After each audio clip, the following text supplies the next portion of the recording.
tarde. Boa tarde. Como o Marcos falou, eu me chamo Francisco, também sou missionário e consagrado à comunidade Mãe Imaculada. Nós vamos agora conversar um pouco sobre pecado e salvação. Quem aqui já pecou, levanta a mão. Eita, eu também, né? Só Nossa Senhora que nunca pecou, né? Então todo mundo aqui já tem experiência, não é? Ótimo, então vocês vão me responder agora uma pergunta. O que é pecado? O que é pecado? Desobedecer a Deus. Muito bem, é isso mesmo. É um ato de desobediência contra Deus. Santo Agostinho nos diz que o pecado é o amor a si mesmo até o desprezo de Deus.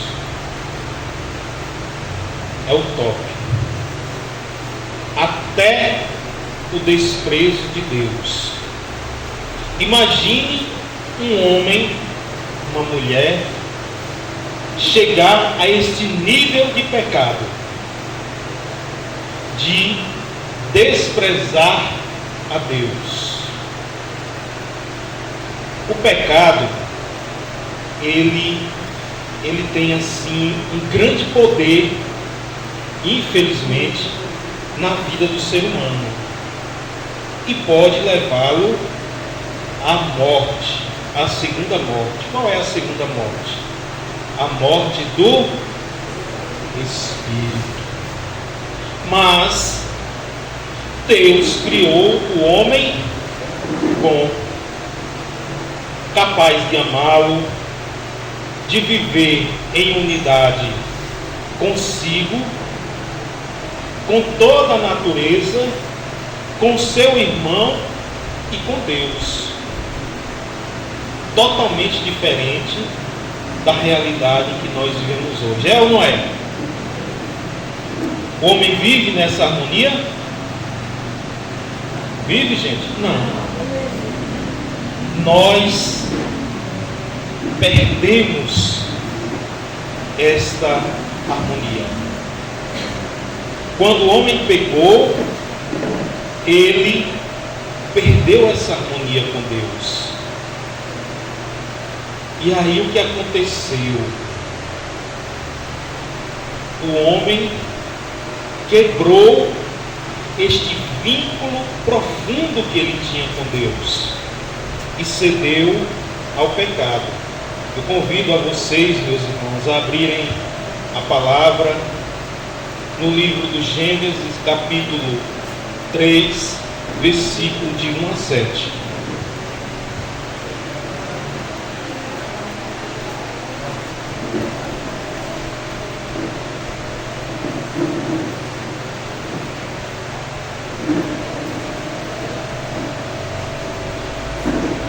A serpente era o mais astuto de todos os animais dos campos que o Senhor Deus tinha formado. Ela disse à mulher: é verdade que Deus proibiu comer o fruto de toda árvore do jardim? Olha só o termo que ela usou. Ela já foi cercando a mulher. E aí a mulher disse: podemos comer o fruto das árvores do jardim, mas o fruto da árvore que está no meio do jardim, Deus disse: vós não devereis comer. Ou seja, ela não foi direto no assunto. Ela não foi. Como diz o nordestino, ela começou a comer pelas beiradas. E é assim que o diabo, que o tentador faz conosco. Aí ela respondeu: não. Aí ele diz, continuando aqui o diálogo, ela disse: vós, assim foi Deus que falou, né? Vós não comereis dele, nem tocareis, para que não morrais. Oh, não, tornou a serpente, vós não morrereis. Mas Deus bem sabe que no dia em que dele vocês comerem, vossos olhos se abrirão, e sereis como deuses, conhecedores do bem e do mal. A mulher, vendo que o fruto da árvore era bom para comer, de agradável aspecto e muito apropriado para abrir a inteligência, tomou dele, comeu e o apresentou também ao seu marido, que comeu igualmente. Então os seus olhos se abriram, e vendo que estavam nus, tomaram folhas de figueira, ligaram-nas e fizeram cinturas para si. Palavra do Senhor. Graças a Deus.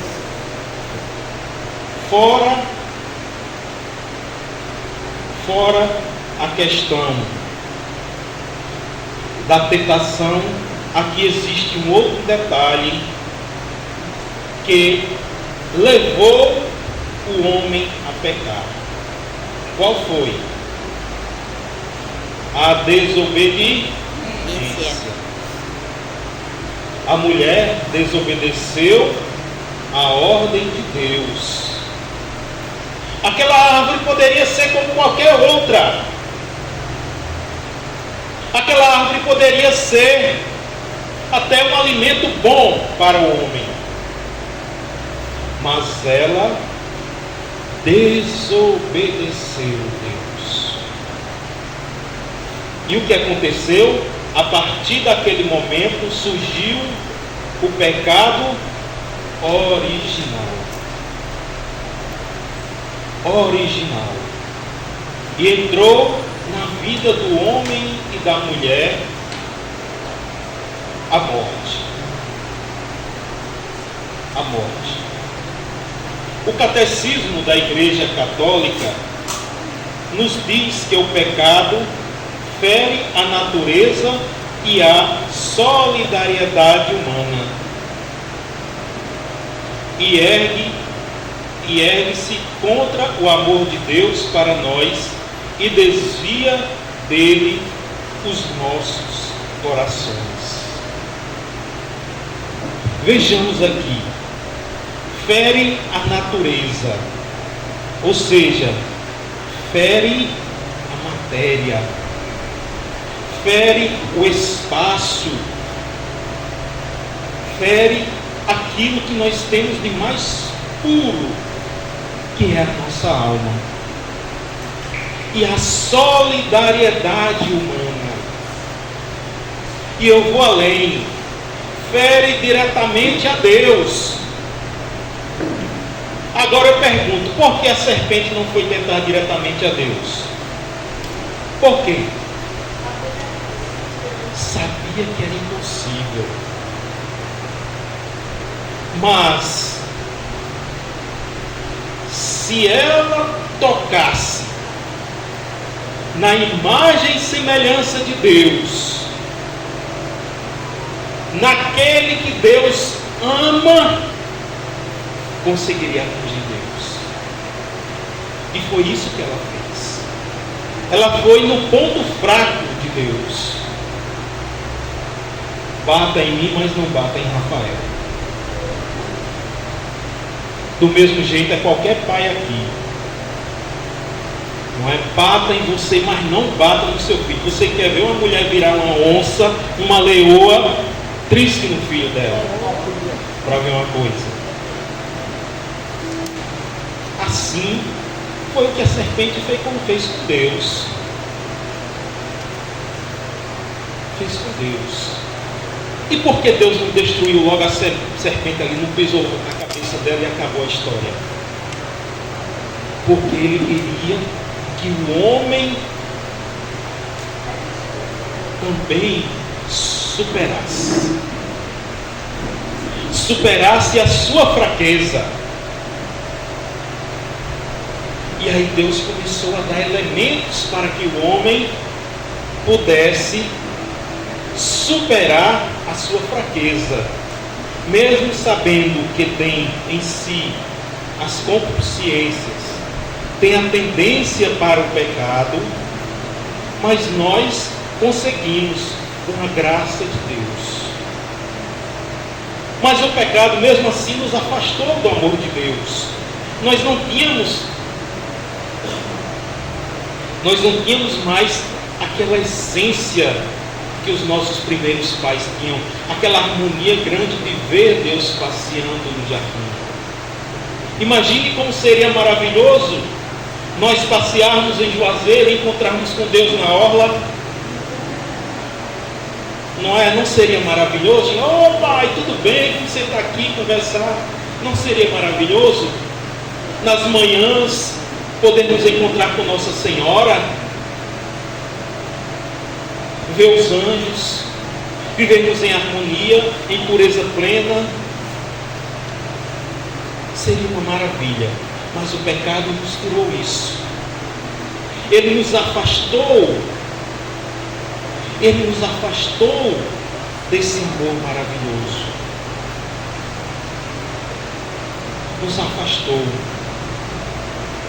Mas Deus não podia deixar o homem condenado, porque o pecado nos fez escravos das nossas próprias tendências, da gula, da sexualidade desregrada, da quantidade enorme de vícios, do querer ter, do poder,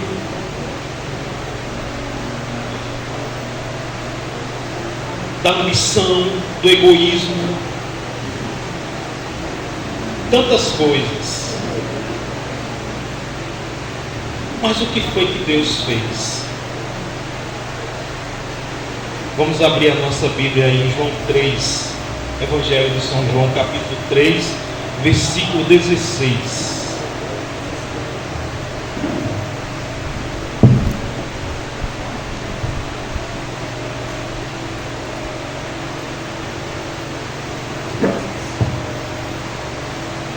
João 3, versículo 16. Com efeito, de tal modo, Deus amou o mundo que Ele deu seu Filho único, para que todo que nele crê não pereça, mas tenha a vida eterna. Bem, meus irmãos, Deus amou tanto o mundo. Vamos pensar no mundo não só na parte física, mas vamos pensar no mundo também Deus, ou melhor, humano.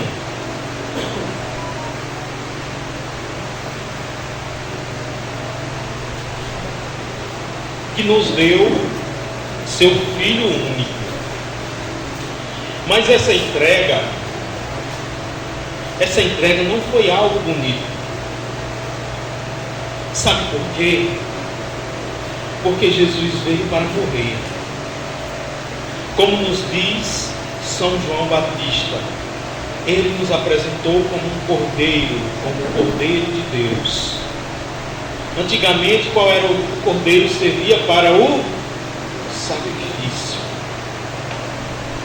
E como nos diz os documentos da igreja, um sacrifício cruento, ou seja, cruel. Muito cruel. O cordeiro derramava seu sangue para a purificação do povo, daquela pessoa. E Jesus veio para se sacrificar por cada um de nós.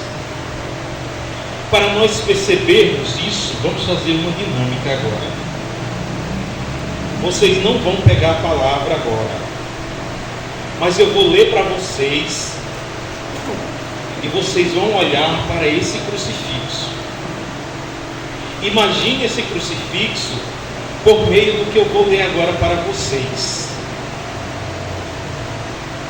Quem poderia acreditar nisso que ouvimos?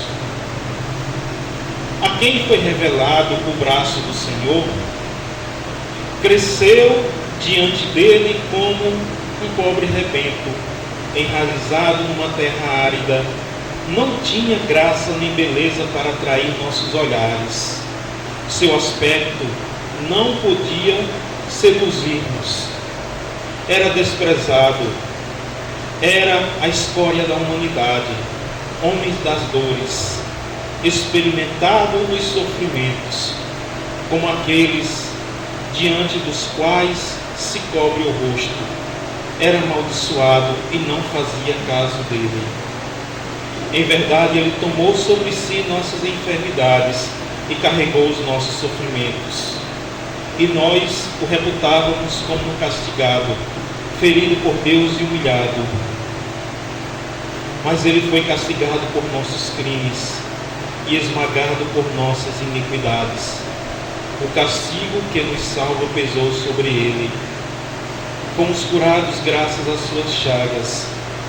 Todos nós andávamos desgarrados como ovelhas, seguíamos cada qual o nosso caminho.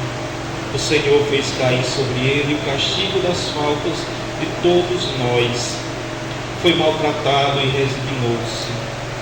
Não abriu a boca, como um cordeiro que se conduziu ao matadouro, e uma ovelha muda nas mãos do tosqueador. Ele não abriu a boca. Por um iníquo julgamento foi arrebatado. Quem pensou em defender a sua causa?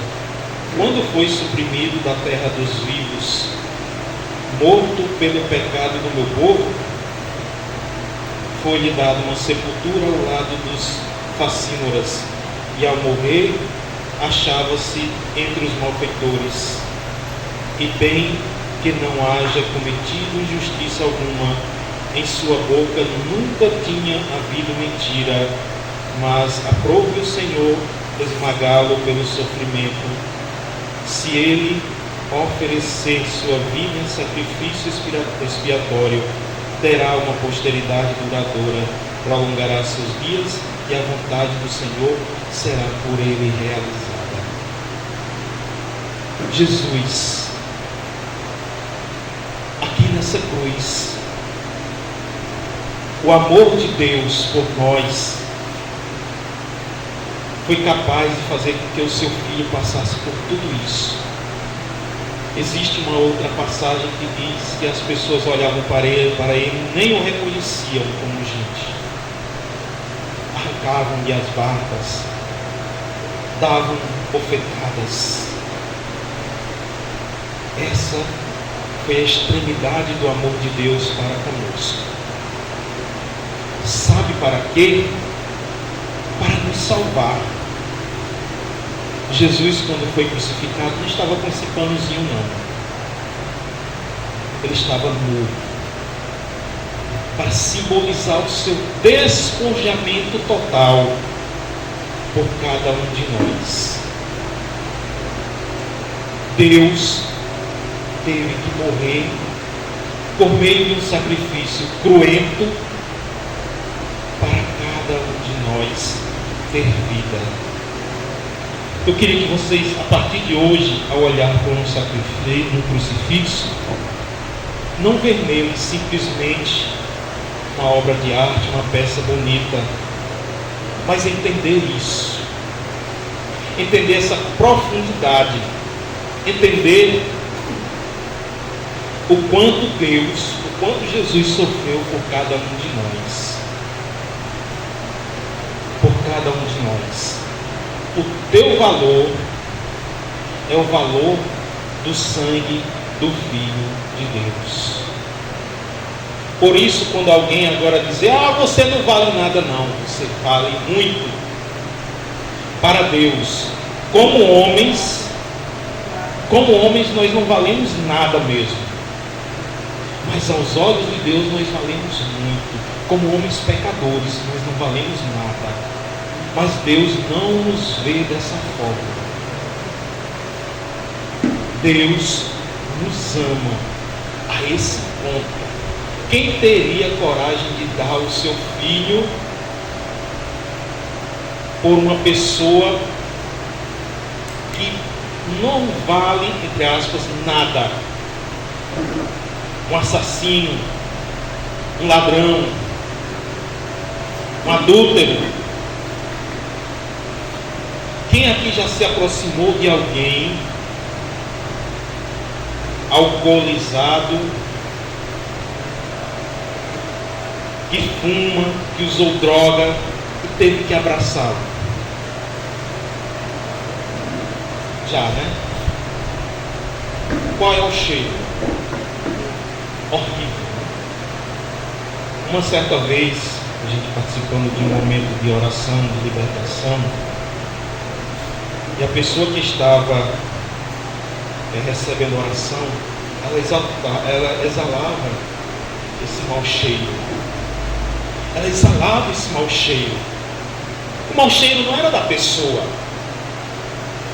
O mau cheiro era do pecado, era do mal que estava ali. Enquanto muitos santos, quando morrem, o seu corpo exala cheio de flores. Foi para essa realidade que Deus nos salvou. Para termos esse cheiro maravilhoso, esse cheiro de flores. Como é bom a gente chegar perto de alguém, abraçar e a gente sentir aquele perfume maravilhoso, não é? Dar um beijo numa pessoa. Como é bom! Como é bom! É muito gostoso. E esse cheiro esse cheiro da salvação que Deus quer nos conceder mais uma vez. A expressão da misericórdia e do amor de Deus para com o ser humano se deu com a encarnação do seu Filho, Jesus. Pois Jesus é o rosto da misericórdia do Pai. Deus o enviou porque nos ama muito. Muito. Porque para deixar Jesus, seu Filho amado, ser crucificado numa cruz, ter suas mãos perfuradas por pregos enormes, ter suas costas abertas, as suas vergonhas expostas, o seu corpo todo machucado, uma coroa na cabeça que perfurou o seu crânio, ou melhor, o seu olho. Numa condição dessa, para salvar um homem, uma mulher que pecou, que transgrediu o mandamento do amor, tem que ser algo muito grande, muito amor que Deus sente por nós. E é justamente isso que Ele quer dizer para você. Você foi salvo. A sua conta foi pagada à vista. E antes de você nascer, foi pago pelo sangue de Jesus. Pelo sangue de Jesus. E só Ele, tão somente Ele, pode reparar os nossos pecados, dando ao Pai um sacrifício infinito, abolindo a ofensa de Adão e Eva. Por isso que Jesus é o novo Adão. É o novo Adão. A história foi recontada. E Nossa Senhora é a nova Eva. Enquanto Eva disse não a Deus, Nossa Senhora disse sim, para que a humanidade fosse redimida pelo sangue do Cordeiro de Deus, o Cordeiro imolado. o Cordeiro imolado.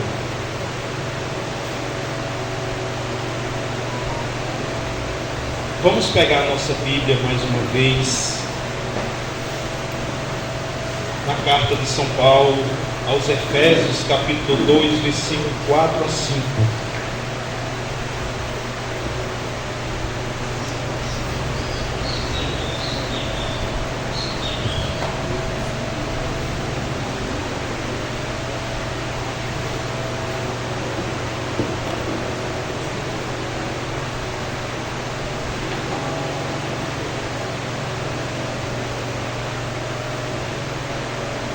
Mas Deus, que é rico em misericórdia, impulsionado pelo grande amor com que nos amou, quando estávamos mortos em consequência dos nossos pecados, deu-nos a vida juntamente com Cristo. É por graça que fostes salvos. Nós não somos salvos por causa que somos bonitos, que somos inteligentes, que somos milionários,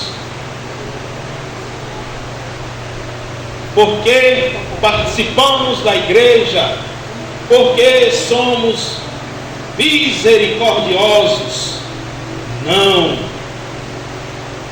Nós fomos salvos porque Deus nos amou e nos ama.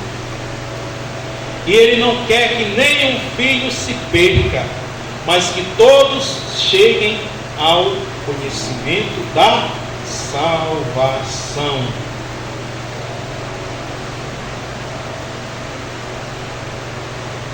Olha aí para o irmão que está ao seu lado e diga assim: vigie, irmão, se ligue na sua vida, porque Jesus te quer no céu, e eu quero te encontrar lá. Então, vamos lutar para isso, porque a salvação Jesus já conquistou para nós, pregado no madeiro. Amém? Foi fraco, amém? Amém. Muito bem, é isso aí. Todos os nossos pecados já foram salvos. Jesus zerou o cronômetro.